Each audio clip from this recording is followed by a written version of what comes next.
Hi, Sandra. Hi, Vi. This is the Center for Teaching and Learning on Tuesday, November the 17th, 2009.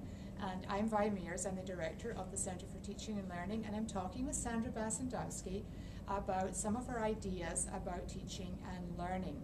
And I'm going to let Sandra talk to you for a few minutes about her ideas surrounding a 3E philosophy that she has about teaching and learning. So Sandra, tell us a little bit about your 3E philosophy.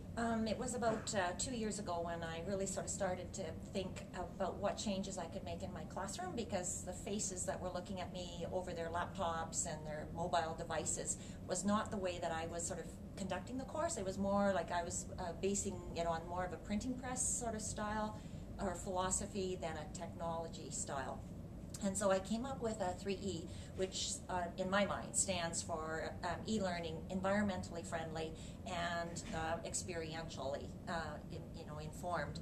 But I think now I would probably add another couple, like making it a 5E, which will be ethically sort of responsible, and also looking at engaging for the students.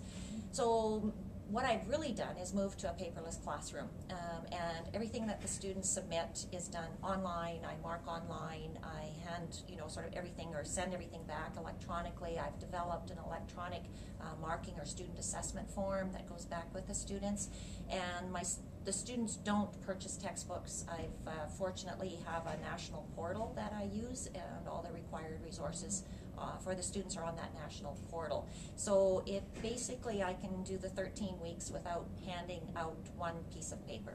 That is quite amazing.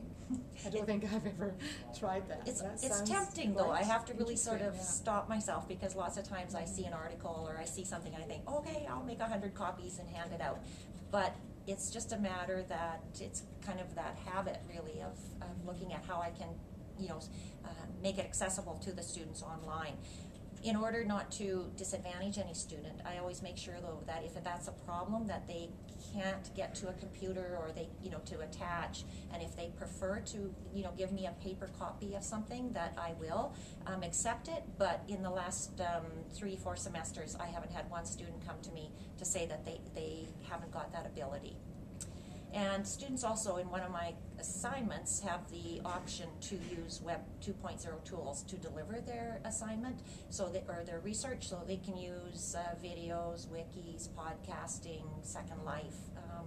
And I think where the biggest challenge comes for me is really a student assessment of using, when they deliver that assignment through all these sort of different, modalities. What level are we talking about here for students? Are they first year students? Fourth year. Fourth year. Yeah. How many would be in your class? Usually in the winter semester there's about 100 to 120. Oh wow. Yeah. The fall class is a bit smaller, but I've used it in the large classroom as well.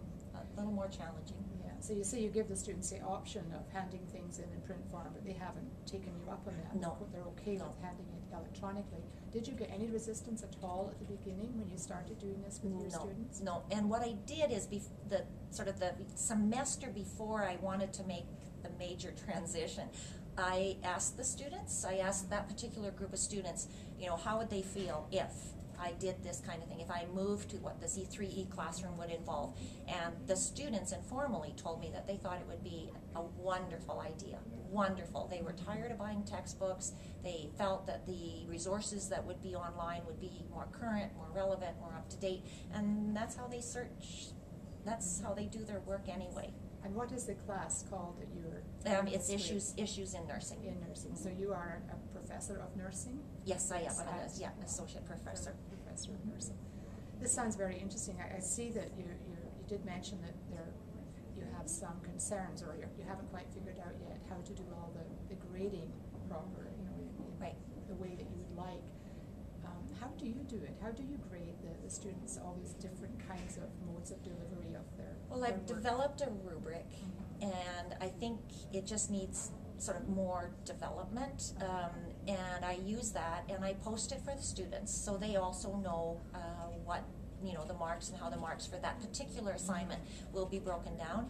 But I think I need to do, just a little for myself, more detail, because I know I'm a visual learner, like I prefer, and so when I see a video that a student or a group of students have developed, I'm not so sure if I'm being as fair as to someone who's done a wiki or a podcast. And so I think for myself, I need to be really sure and, really sort of take a look again at that. And maybe I had a colleague give me an idea that maybe what I need to also do in the assessment is to look at creativity.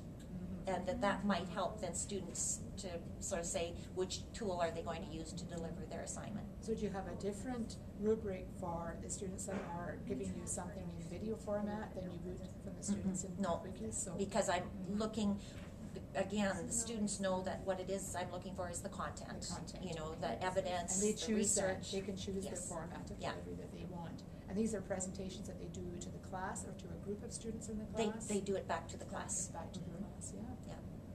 Wow. Well, thank you, Sandra. This has been very interesting. Thank you Thank for you. your words of wisdom and all the best with your 3E classroom. Thank you.